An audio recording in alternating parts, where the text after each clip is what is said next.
الحمد للہ الذی علم بالقلم علم الانسان ما لم يعلم وصلی اللہ علی النبی المکرم اما بعد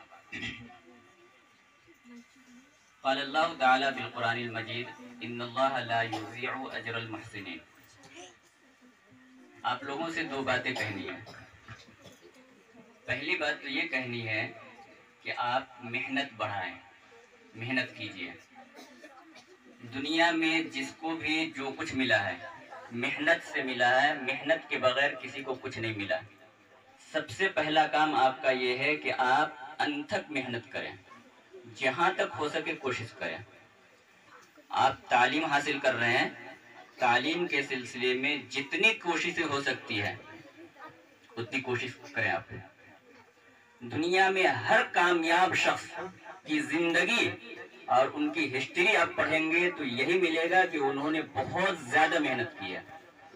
عربی کا ایک مقولہ ہے، کسی نے کہا ہے العلم لا يعطيك شيئا حتى تعطيه كلك، کہ علم اپنا تھوڑا سا حصہ بھی اس وقت تک آپ کو نہیں دے گا جب تک آپ اپنا پورا کا پورا حصہ اس کے حوالے نہ کر دیں۔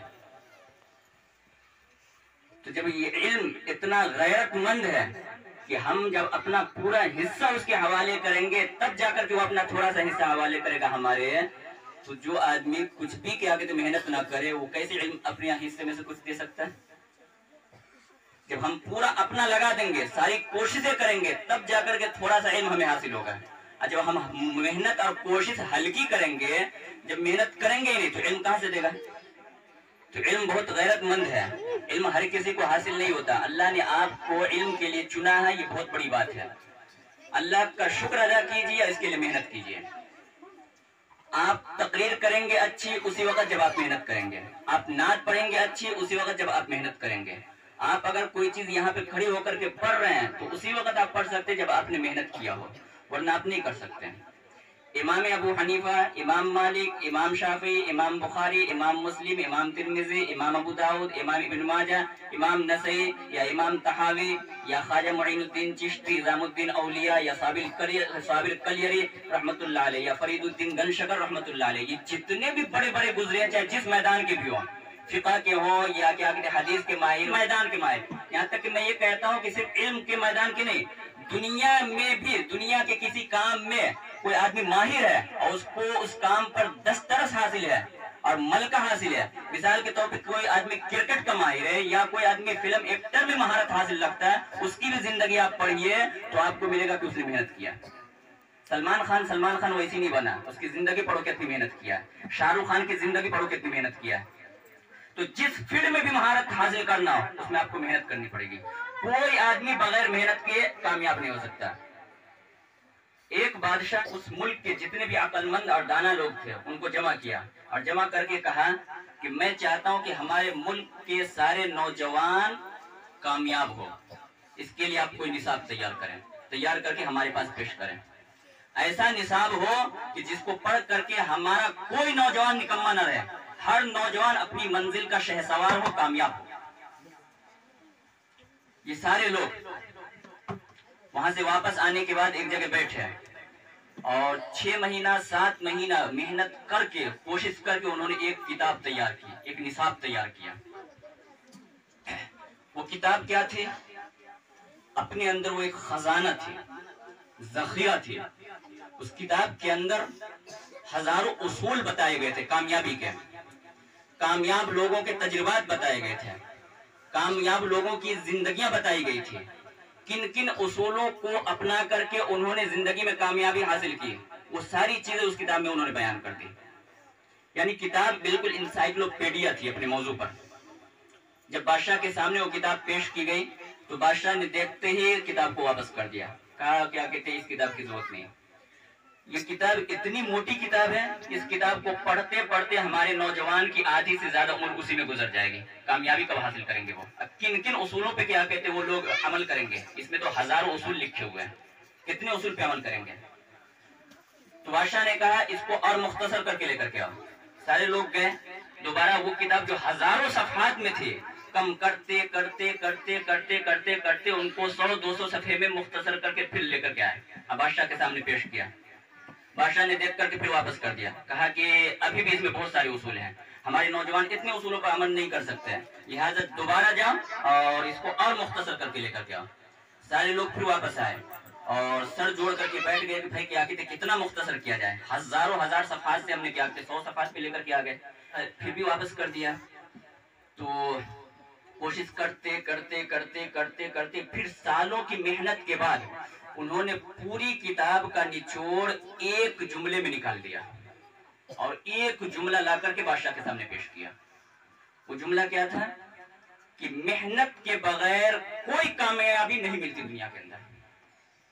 बादशाह ये जुमला सुन करके खुश हुआ और कहा कि क्या कहते यकीनन ये जुमला हमारे नौजवान को कामयाब कर सकता है, और कामयाबी का सुनहरा जुमला जिसको सोने के पानी से लिखा जा सकता है वो यही जुमला है कि दुनिया में जिस बंदे ने भी कामयाबी हासिल की है पहले उसने मेहनत किया। और हजारों सफहात की किताब उसको एक जुमले में मुख्तसर करके लेकर के आए लोग कि कामयाबी के बगैर कोई मेहनत के बगैर कोई बंदा कामयाब नहीं हो सकता। तो जिस बंदे ने मेहनत की वही कामयाब हुआ। मन जद्द वजद, जिसने कोशिश किया उसने पा लिया। तो अजीज तालिबात, मेरी आप लोगों से यही इल्तिजा है कि आप मेहनत करें, कोशिश करें, जितनी कोशिश हो सकती है उतनी कोशिश करें। ये जो मौसम चल रहा है ठंडी का मौसम, ये सबसे बेहतरीन मौसम है, पूरे सालों में सबसे बेहतर मौसम है। अभी की रात बहुत लंबी रात होती है, इसमें आप कंबल रजाई ओढ़ करके घर में बैठ जाए, किताब सामने खोल लें, पढ़ते रहे कोई मसला भी नहीं, गेट भी बंद है, खिड़की भी बंद है, कोई ठंडी भी नहीं लगेगी और आप पढ़ रहे हैं। रात भी इतनी बड़ी है कि अगर आप 12 बजे तक 11 बजे तक 1 बजे तक भी पढ़ते हैं उसके बाद सोते फिर भी नींद पूरी हो जाएगी। गर्मी के जमाने में ऐसा नहीं होता, गर्मी के जमाने में रात बहुत छोटी होती है, अगर थोड़ी देर ज्यादा जाग जाया जाए तो फिर वो ज्यादा नहीं उठ पाता है, फजर की नमाज कज़ा हो जाती है। और अभी तो इतनी लंबी रात है कि आराम से सो करके आदमी तो पहलू बदलते बदलते थक जाता है, फजर से बहुत पहले आंख खुली रहती है। तो अगर खुदा ना खास्ता आप रात में देर तक नहीं जागते हैं, समझे ना, तो जल्दी सो करके सुबह में फिर जल्दी उठ करके मेहनत करें। तो चाहे तो रात के शुरू हिस्से में मेहनत कर ले या रात के आखिर हिस्से में मेहनत करे, लेकिन मेहनत करे, यही दौर चल रहा मेहनत का। एक तो आपका तालीमी साल का इख्तिताम होने वाला है, महीना 1.5 महीना पढ़ाई है, और दूसरे ये है कि मौसम बहुत अच्छा आपको मिला है, इसी जमाने में जितनी मेहनत कर सकते आप करें, मेहनत कीजिएगा तो आपको कामयाबी मिलेगी दुनिया में। मैं अभी परसों तरसों एक आदमी का वाकया पढ़ रहा था, अल्लामा इब्ने अबुल वफा, इनके वाकये में मैंने पढ़ा कि अल्लाह ने इनको कई उलूम पर महारत दी थी। इन्होंने एक किताब लिखी जिस किताब का नाम है किताबुल फुनून। अल्लामा ज़हबी कहते हैं कि इससे बड़ी किताब दुनिया में लिखी नहीं गई, दुनिया की सबसे बड़ी किताब है किताबुल फुनून। आपको मालूम है ये 800 जिल्दों में है, 800 जिल्दों में। मैं दंग रह गया कि या अल्लाह ये बंदा लिखा कैसे, 800 जिल्द में ये एक किताब किताबुल फुनून, 400 फन से मुताल्लिक उसमें बहस की गई है। अल्लाह ने इतनी चीजों में उनको महारत दी थी। इमाम अहमद इब्ने हंबल रहमतुल्लाह अलैह के बारे में आता है कि उनको 10 लाख हदीसें याद थी, ऐसी खेल करके या कूद करके याद हो गई थी या मेहनत करके याद हो गई थी। इमाम अबू ज़ुरआ राज़ी रहमतुल्लाह अलैह के बारे में आता है कि 6 लाख हदीसें याद थी। इमाम अबू हनीफा रहमतुल्लाह अलैह के बारे में आता है कि 5 लाख अहादीस याद थी। आपको कितनी हदीस याद है बताइए? 50 हदीस भी याद है? पूरा साल गुजरने वाला है, अभी 20 अहादीस से आगे आप तराना के अंदर नहीं पढ़ाते हैं, ज्यादा से ज्यादा पढ़ाते तो 20। वो लोग कैसे थे? वो लोग भी तो हमारी जैसे इंसान थे, उनको कैसे 6 लाख अहादीस, 5 लाख अहादीस, 10 लाख अहादीस, 8 लाख अहादीस याद थी। तो इन सब चीजों में आप मेहनत करें, कोई भी बंदा मेहनत करके बना है। आप मेहनत करेंगे तो आपका इल्म मजबूत होगा, मेहनत नहीं करेंगे तो इल्म कमजोर होगा। देखो कितनी चीजें हैं आजकल क्या कहते हैं हमारे मुआशरे में फैली हुई, जो गलत फैली हुई है और हमें इल्म नहीं है। खुद हमारे क्या कहते हैं, हमारी बच्चियां पढ़ लेती है, आलिमा बन जाती है, हमारे तलबा आलिम बन जाते हैं, उनको सही मालूम नहीं है। अगर आप मेहनत से पढ़ेंगे तो आपको मालूम होगा कि क्या सही क्या गलत है। अल इल्म नूरुन, हदीस नहीं है, जुमला है अरबी का, ठीक है, लेकिन ये जुमला बिल्कुल सही है अपनी जगह। अल इल्म नूरुन की इल्म रोशनी है, इस रोशनी से तय होता है कि क्या सही क्या गलत है। कई चीजें जो हदीस के नाम पे हमारे मुआशरे में मशहूर है, हम लोग हदीस के नाम पर उसको बयान करते हैं, जबकि हम लोगों ने पढ़ लिया, आलिम बन चुके हैं, फिर भी हमें पता नहीं कि वो सही या गलत है। मिसाल के तौर पे कई चीजें, हुब्बुल वतनी मिनल ईमान, वतन से मोहब्बत करना ईमान का हिस्सा है, इसको लोग हदीस के नाम पे बयान करते हैं, हालांकि बिल्कुल मनगढ़ंत बात है, ये हदीस नहीं है। उतलुबुल इल्म वलो बिस्सीन, इल्म हासिल करो चाहे तुम्हें चीन जाना पड़े। लोग फख्र से इस हदीस को बयान करते हैं इल्म की फजीलत में। ये हदीस नहीं है, मनगढ़ंत बात है। हदीस के नाम पे धोखा है, हदीस नहीं है ये। इसी तरह से क्या कहते हैं, सूरुल मोमिनी शिफाउन, मोमिन के झूठे में शिफा है, लोग बयान करते हैं। ये भी गलत है, मोमिन के झूठे में शिफा नहीं है। ठीक है, मोमिन का झूठा पाक है, हम खाना चाहे उसका झूठा खा सकते हैं, पीना चाहे तो पी सकते हैं, लेकिन उसमें शिफा है, ये गलत बात है, ये झूठ क्या कहते हैं, हदीस नहीं है। इसी तरह से क्या कहते हैं, अस्सलातु मिअराजुल मोमिनीन, बहुत सुनते हो ना, छोटी तकरीर की किताबों में भी लिखा हुआ, बल्कि कितनी किताबों में उन्वान बाज़ाब्ते यही रहता है, अस्सलातु मिअराजुल मोमिनीन, कि क्या कहते हैं, नमाज मोमिनों की मिअराज है। हालांकि ये हदीस नहीं है। हाँ, उलमा ने फरमाया कि इसका माना सही है, मानन ये सही है कि नमाज मोमिनों की मेराज है, कि नमाज पढ़ने से इंसान को मेराज नसीब होती है, यानी तरक्की मिलती है। ये बात तो ठीक है अपनी जगह, कि माने के एतबार से ये अल्फाज ठीक है, लेकिन ये हुजूर के अल्फाज नहीं, ये हदीस नहीं है, इसको हदीस कह करके ना बयान किया जाए। इसी तरह से एक जुमला, मौतुल आलिम मौतुल आलम कहा जाता है कि आलिम की मौत आलम की मौत है, ये भी क्या कहते हैं, हदीस नहीं है, क्या कहते हैं, अरबी का मकूला है। बिस्मिल्लाह व अला बरकतिल्लाह, कई मरतबा मैं बच्चों को ये मिसाल दिया हूँ, ये दुआ हम पढ़ते हैं ना, हमारे बच्चों को भी ये दुआ याद कराई जाती है, जबकि बिस्मिल्लाह व अला में वो अला नहीं है, किसी हदीस में नहीं है।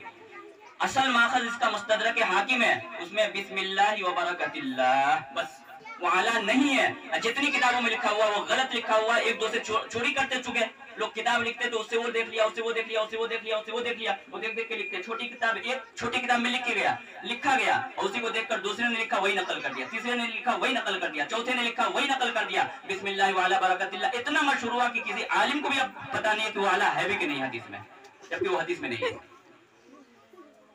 इसी तरह से क्या कहते हैं, आप ये भी कहते हैं ना कि उस्ताद की मार जहाँ पे लगे तो जहन्नम की आग हराम हो जाती है, ये भी हदीस नहीं है, सुन लो अच्छी तरह से, तो देखिए ना, बस वैसी है, ये हदीस नहीं है कि उस्ताद की मार लग जाए तो वहाँ पे जहन्नम की आग हराम हो जाए, ये गलत बात है। इसी तरह से क्या कहते हैं, अल्लाह ताला 70 माओं से ज्यादा मोहब्बत करता है, ये भी गलत है, किसी हदीस में नहीं है, कोई क्या कहते नहीं दिखा सकता, आप कोई हदीस को तलाश करके दिखाइए तो। ये चीज इतनी मशहूर है कि इसको गलत कहना क्या कहते बड़ा मुश्किल हो जा रहा है। तो अगर आप मेहनत से पढ़ेंगे तो ये सारी चीजें आपको मालूम होंगी कि क्या सही है क्या गलत है। अल्लाह ताला 70 माओं से ज्यादा मोहब्बत करता है, किसी हदीस में नहीं है। एक माँ से ज्यादा मोहब्बत करता है, ये बुखारी मुस्लिम में है। इसी तरह से अबू जहल को हुजूर का चचा कहा जाता है ना जी। अबू जहल हुजूर का चचा था, अबू जहल हुजूर का चचा था, हालांकि बिल्कुल गलत बात है, बिल्कुल गलत बात है। हुजूर के चचा नहीं थे हजरत अबू जहल, जहाँ पे हुजूर के चचाओं का नाम है, जरा देखो तो अबू जहल का कहीं पे नाम आया हुजूर के चचाओं की फहरिस्त में? अच्छा, हुजूर के चचा अगर आप कहेंगे अबू जहल को, तो हुजूर के वालिद के अब्बा और अबू जहल के अब्बा दोनों तो एक होंगे ना, यानी दादा। तो हुजूर के दादा का नाम क्या है? अब्दुल मुत्तलिब। अब्दुल मुत्तलिब, अबू तालिब नहीं, अबू तालिब तो चचा है जी। अब्दुल मुत्तलिब। हुजूर के अब्बा का नाम है अब्दुल्ला, तो उनके अब्बा का नाम क्या? अब्दुल मुत्तलिब। तो अबू जहल के भी अब्बा का नाम अब्दुल मुत्तलिब होना चाहिए ना, तब ना जाकर के चचा बनेंगे। हालांकि उनके अब्बा का नाम अबू क्या कहते हैं, अब्दुल मुत्तलिब तो नहीं है। अबू जहल का असल नाम है अम्र इब्न हिशाम बिन मुगीरा, तो उनके अब्बा का नाम है हिशाम और दादा का नाम है मुगीरा। अब्दुल मुत्तलिब तो आता ही नहीं उसमें, वो सिर्फ हुजूर का एक पड़ोसी था। इसी तरह से क्या कहते हैं, एक चीज और भी, हाँ एक और वाक़या, हजरत अलक़मा रज़ी अल्लाह ताला अन्हु का नाम सुना आपने? जी। इनका एक वाक़या बहुत बयान किया जाता है, बल्कि तकरीर की छोटी किताबों में भी लिखा हुआ है कि जब इनके मरने का वक्त करीब आया तो इनको कलमा नसीब नहीं हो रहा था। तो हुजूर को खबर दी गई, तिला दी गई, हुजूर को बुलाया गया। हुजूर ने पूछा कि क्या कहते हैं, इनके वालिदैन जिंदा है? तो लोगों ने कहा कि वालिद तो इंतकाल कर गए, वालिदा जिंदा है। समझे कि नहीं? ये वाक़या भी मनगढ़ंत वाक़या है, कोई हदीस की किताब में नहीं है। जिस हदीस की किताब में ना, उस किताब का नाम क्या? अल-मौज़ूआतुल कुबरा, यानी मनगढ़ंत जो अहादीस जिस किताब में बयान की गई ना, उसमें ये हदीस है। अब बताओ, ये ऐसी चीजें हमारे मुआशरे में फैली हुई है और धड़ल्ले से बयान हो रही है और गलत बयान हो रही है। तो आप जब तक मेहनत नहीं करेंगे कैसे मालूम होगा, कैसे पता चलेगा? तो इसलिए हमने कहा कि क्या कहते, आप सबसे पहले अपनी मेहनत को बढ़ाइए, मेहनत से पढ़िए, असातिज़ा की बात को गौर से सुनिए, असातिज़ा की बात को लिखने की कोशिश कीजिए। लिखने का भी यहाँ पे रिवाज नहीं था, अब थोड़ा बहुत रिवाज हुआ है। लिखिए जहां तक हो सके, اہم اہم بات کہیں پہ آپ پڑھتے ہیں کسی کتاب میں، اس کو نوٹ کیجئے، تب جا کر کے آپ کے علم کے اندر کیا کہتے ہیں جلا پیدا ہوگا، آپ کا علم نکھرے گا، آپ کے علم کے اندر کیا کہتے ہیں آپ کو مہارت حاصل ہوگی۔ اگر بغیر محنت کیا پڑھیں گے تو یہ الٹی سیدھی بات بعد میں بیان کریں گے۔ اسی طرح سے کیا کہتے ہیں عام طور پہ قرآن کریم کے اندر کیا کہتے ہیں، جب یہ بیان کیا جاتا ہے کہ قرآن کریم کے اندر رکوع کتنا ہے تو لوگ بولتے ہیں کہ 540 رکوع ہے، زیادہ مشہور ہے، آپ لوگ معلوم ہے کہ نہیں پتہ نہیں ہے، سمجھے کہ نا 540 رکوع کے بارے میں بہت مشہور ہو گیا ہے، حالانکہ قرآن آپ سامنے رکھ کر کے رکوعات کو گن لیجئے 540 رکوع نہیں ملے گا۔ یہ مشہور کہاں سے ہوا ہے؟ کسی نے مشہور کر دیا کہ اگر تراویح میں ہر رکعت میں ایک ایک رکوع پڑھ دے تو 27 دن میں تراویح ختم ہو جائے گی، تو لوگوں نے اس کو جوڑا نا، ضرب کیا، تو کیا کہتے ہیں نکلا کہ ایک دن تراویح کی 20 رکعت ہے نا، تو ہر رکعت میں ایک ایک رکوع پڑھیں گے تو گویا 20 رکوع ہوا ایک دن میں، تو 27 دن کو 20 سے ضرب دو، تو یا 20 کو 27 سے ضرب دو، 27 کو 20 سے یا 20 کو 27 سے، سمجھے کہ نا، تو 540 رکوع بنتے ہیں۔ تو انہوں نے اندازہ لگا لیا کہ اس کا مطلب ہے کہ قرآن میں 540 رکوع ہے، حالانکہ غلط ہے، 558 رکوع ہے، 558 رکوع ہے۔ اب اگر کیا کہتے ہیں آپ گوگل کھولیں گے نا یا چھوٹی کتابیں کھولیں گے نا تو گوگل پہ بھی یہی ملے گا آپ کو 540 رکوع۔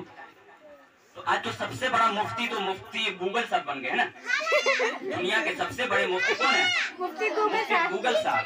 اتنے بڑے مفتی ہے کہ اس سے بڑا مفتی آج دنیا میں نہیں موجود، جس کو دیکھنا بس گوگل کھولتا بس وہیں سے بتاتا ہے، حالانکہ گوگل پہ ہزاروں باتیں غلط لکھی ہوئی ہیں۔ تو بہرحال خلاصہ کلام یہ نکلا کہ میں کیا کہنا چاہ رہا تھا کہ آپ محنت کریں، ایک چیز۔ نمبر 2، کیونکہ وقت لمبا ہو گیا، اساتذہ بھی وہاں کھڑے ہیں، بات کو میں مختصر کرتا ہوں۔ دوسری چیز یہ ہے کہ اللہ تعالیٰ سے دعا کیا کریں، سمجھے کہ نا، اس میں مدد مانگا کریں۔ آپ بہت اہم کام میں لگے ہوئے ہیں، مدد کے بغیر آپ کیا کہتے آگے نہیں بڑھ سکتے، اس لیے اللہ تعالیٰ سے رو کر کے گڑ گڑا کر کے جب بھی موقع ملے اپنے لیے اپنے ساتھیوں کے لیے دعا کیجیے، جس چیز میں آپ کمزور ہیں خصوصی طور پہ اس کے لیے دعا کیجیے، سمجھے کہ نا، اللہ تعالیٰ دعا کرنے والے کی دعا کو رد نہیں فرماتا، لا يرد القضاء الا الدعاء۔ حضور پاک صلی اللہ علیہ وسلم نے فرمایا کہ دعا کے اندر اتنی طاقت ہے کہ کوئی چیز تقدیر کو نہیں بدل سکتی لیکن دعا بدل سکتی ہے، تو دعا کے اندر اللہ نے یہ طاقت رکھی ہے۔ تو 2 کام کر دیے، نمبر 1 محنت کرنا ہے، جتنی محنت ہو سکے اتنی محنت کیجیے، مہینہ 1.5 مہینہ رہ گیا تعلیم کو تو اس میں خوب محنت کیجیے۔ نمبر 2 اللہ تعالیٰ سے دعا کیجیے کہ اللہ تعالیٰ کیا کہتے ہیں ہمارے علم کے اندر ترقی نصیب فرمائے۔ وآخر دعوانا الحمدللہ رب العالمین۔